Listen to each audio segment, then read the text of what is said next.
네, 이번에는 팀 분류와 팀 설정하는 방법에 대해서 말씀드리겠습니다. 교수님들이 왜 팀으로 조를 짜서 학생들에게 뭐 과제를 부여하거나 이럴 때 이제 활용하실 수가 있을 것 같습니다.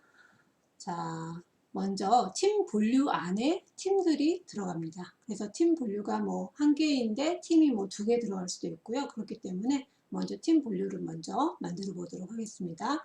좌측에 팀 설정이라는 메뉴를 클릭하시고요. 위에 보시면 팀 분류 클릭하시고 팀 분류 생성을 클릭을 하십니다. 그러면 팀 분류를 만들 수 있는 화면으로 넘어갑니다. 자, 팀 분류에 1조, 큰 1조를 만들겠다. 이렇게 적으시고, 뭐 교수님마다 이제 그 제목은 달리 정하셔도 됩니다. 그래서 팀 분류명에 적으시고, 그 다음에 저장을 클릭하시면 이렇게 화면이 나옵니다. 자, 팀 분류가 큰 1조가 만들어졌는데 팀은 지금 없습니다. 지금 없는 상황이어서 이제 이걸 만들어줘야 되는 상황이 생기는 거죠. 네, 이렇게.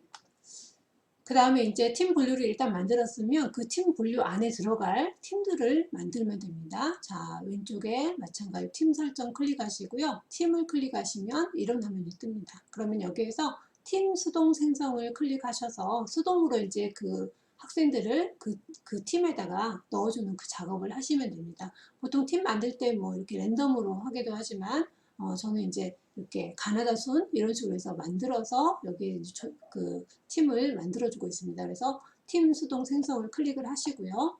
그러면 팀명은 지역 실습 1조를 만들겠다. 그러니까 큰 팀 분류 1조 안에 지역 실습 1조가 들어가도록 하겠다. 이런 의미에서 지금 팀명을 정해줬습니다. 그리고 저장을 만들어주면 일단 지역 실습 1조라는 팀이 하나 생겼습니다. 자, 지역 실습 1조가 만들어졌는데 여기에 이제 팀원들을 넣어야겠다. 학생들을 배정해야겠다. 그러실 때는 여기 예비회원에 학생들, 그 수강한 학생들의 리스트가 쭉 뜹니다. 그럼 그 중에서 필요한 학생들만 좌측으로 이동을 해주시면 될 것 같습니다. 그러면 자, 이제 예시로 지금 원격 수업 지원 센터라는 학생이 있으면 클릭하시고 추가 클릭하시면 이쪽 왼쪽으로 옮겨지게 됩니다. 그러면 이제 학생들이 지역 실습 1조의 팀원으로 지금 한 사람이 지금 들어갔습니다. 이런 식으로서 6명이면 6명을 쭉 이동을 시켜주시면 여기 이제 리스트 필요한 그 팀에 해당되는 학생들 숫자 이름이 보여질 겁니다. 그렇게 다 했으면 이제 팀으로 돌아가면 클릭하시면 이제 그 팀이 생성이 되었습니다. 이렇게 이제 이런 방법으로 6조까지 쭉 만들었으면 6조가 쭉 나오고요. 그 다음에 여기는 그 팀을 선택한 경우죠. 6조가 쭉 만들어지고 1조를 선택하면 1조에 해당되는 학생들이 보이고 2조를 선택하면 2조에 들어있는 학생들이 보여지고 이렇게 해서 확인도 하실 수가 있습니다. 자, 아까 팀 분류 만드는 그걸 아까 보여드렸죠. 팀 분류 선택해서 큰 1조를 만들고 저장을 했으면 이제 그 팀을 팀 분류에 이제 추가시키는 겁니다. 그러니까 예를 들면 큰 1조 안에 지역 실습 1조도 있을 수 있고 뭐 2조도 있을 수 있고 뭐 다 다르잖아요. 그래서 이제 그런 경우를 팀 분류 큰 거 안에 여러 팀들을 넣는 그 과정입니다.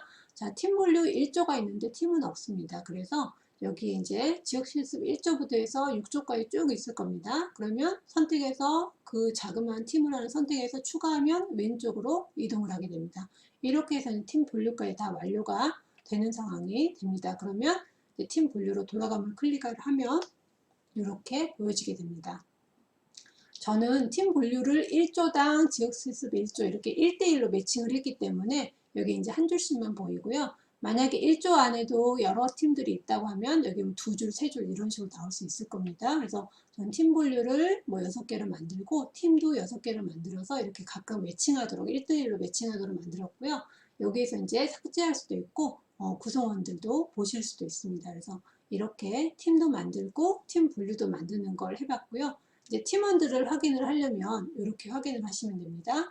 자, 개요를 클릭하시면 1조, 큰 1조, 팀 분류 1조 안에 팀이 지금 지역 실습 1조 하나밖에 없습니다. 학생들은 팀원은 지금 이렇게 구성원이 6명 있습니다. 이렇게 해서 학생들 명단까지도 보여지는 화면이 나오고요. 그 다음에 또 하나는 좌측에 팀원을 클릭하시면 이렇게 팀 분류 1조분의 팀명 밑에 학생들이 어떤 학생들이 속해 있는지 여기서도 확인을 하실 수가 있겠습니다.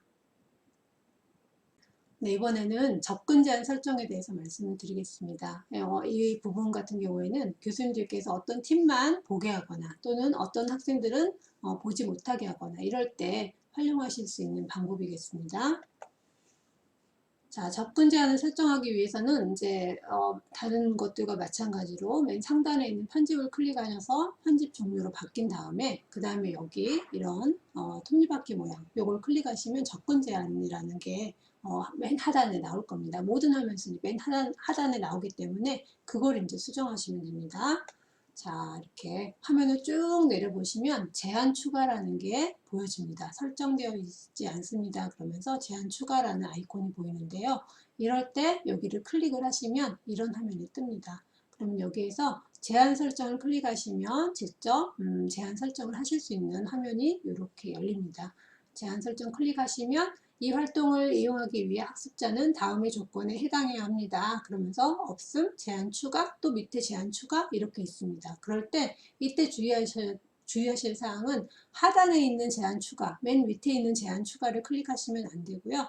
여기 중간에 있는 제한 추가를 클릭하셔야지 교수님들께서 원하는 그 제한 추가 설정을, 접근 제한 설정을 제대로 하실 수가 있습니다. 그래서 맨 처음에는 제한 추가 클릭하시고 제한 설정을 클릭하신 다음에 하나가 만들어졌으면 그 사이에 있는 중간에 있는 제한 추가를 클릭하시면 이런 화면이 보여집니다. 네, 이런 화면이 지금 하나, 둘, 셋, 넷, 다섯, 여섯 이렇게 설정할 수 있는 게 아까보다 좀 더 길어졌습니다. 그럼 여기에서 학생들 이름만 가지고 누구는 보이도록 하겠다. 누구만 볼 수 있도록 하겠다. 이럴 때는 사용자 개인 정보를 클릭하시고요. 그러면 오른쪽에 이런 게 나옵니다. 자, 지금 한 단계를 더 들어갔기 때문에 이 활동을 이용하기 위해서 학습자는 다음의 조건에 해당해야 합니다. 그러면서 사용자 개인정보 이름을 선택을 하셨으면 여기 이름 넣어주시면 됩니다. 또 다른 거 선택하셨으면 그에 맞는 걸 넣어주시면 되고요. 사용자 개인정보와 관련된 어떤 사람만 접근할 수 있다. 이걸 설정하실 때 이렇게 확인하실 수가 있고요. 그리고 이제 이거는 사용자 개인정보이고요. 팀이나 팀 분류도 가능합니다. 이렇게 팀을 선택을 하시면 접근 제한에서 이 활동을 하기 위해서 학습자는 지역 실습 1조에 해당이 돼야 됩니다. 그럴 땐 지역 실습 1조만 선택을 하시면 1조에 속한 그 6명의 학생들만 볼 수가 있습니다. 이렇게 해서 다른 아이들은 2조, 3조, 4조, 6조 다 볼 수가 없습니다. 이렇게 접근 제한 설정하실 때 활용하시면 되고요. 그렇게 지역 실습 1조를 선택하셨으면 선택이 됐습니다. 그러면 저장 누르시면 이거는 이제 지역 실습 1조에 해당되는 친구들만 볼 수 있게끔 됩니다. 그러면 이제 잠깐 요약을 해서 말씀드리자면 모든 화면들의 하단에 접근 제한이라는 게 있습니다. 이 접근 제한에서 이제 맨 처음에 접근 추가를 누른 다음에 나오면 이 중간에 있는 거, 이거 하단에 있는 제한 추가가 아니고요. 중간에 있는 거 선택해서 교수님들께서 원하시는 접근 제한을 걸 거를 선택하셔서 저장을 클릭하시면 접근 제한이 설정이 됩니다. 자, 이 접근 제한 방법은 주차별로도 하실 수 있고요. 그 다음에 학습 활동별로도 하실 수도 있습니다. 자, 주차별에 뭐 1주차에 다 그러면은 주차별 그 하단에 있는 톱니바퀴를 선택하시면 주차만 선택할 수 있습니다. 그러면 예를 들면 지금 이 주차에는 10월 5일까지, 6일까지, 7일까지, 8일까지 그거는 이 실습 1조만 볼 수 있게끔 제가 제한 설정을 걸어놨습니다. 그러면 이 말은 이제 2조나 3조나 그 학생들은 이 주차는 볼 수가 없습니다. 그래서 주차별로 주차 뭐 3주차는 1조만 보게 하겠다. 이러실 때는 주차별로도 설정을 하시면 되고요. 그 다음에 학습 활동별로도 설정을 하실 수가 있습니다. 학습 활동별로 설정을 하실 때는 만약에 수시평가, 여긴 제가 수시평가로 해놨는데요. 뭐 과제든 아니면 뭐든 이렇게 오른쪽에 톱니바퀴를 선택을 하시면 그 학생들만 볼 수 있도록 이렇게 할 수 있습니다. 그러면 저는 이제 예를 들면 작년에 실습을 운영하면서 15주차를 1주차는 모든 학생들이 다 볼 수 있게 하고 그 다음에 2주차, 3주차는 1조만 보게 하고 4주차, 5주차는 2조만 보게 하고 이런 식으로 주차별로 자기 해당되는 주차만 볼 수 있도록 했습니다.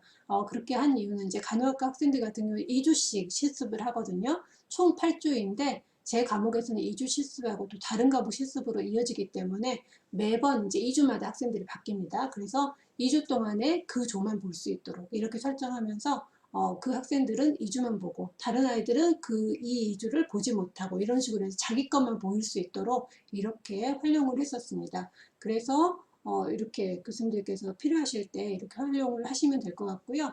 참고로 이제 14주차, 15주차 이런 데에는 학생들이 실습이 다 끝나면 제출해야 되는 과제를 한꺼번에 다 여기다가 최종본을 제출하도록 했습니다. 그래서 최종본만 제가 이제 다운로드 받아서 이걸 이제 활용할 수 있도록 하기 위해서 최종본은 14주차, 15주차에 이제 나눠서 제출해라고 이렇게 그 정리를 해줬고요. 그래서 예를 들면 14주차 과제 제출, 최종본을 제출을 하는데 자기가 속한 조만 보일 겁니다. 그곳에 과제를 제출하시면 됩니다. 이렇게 안내 멘트를 줬고요. 그러니까 1조는 요거만 보입니다.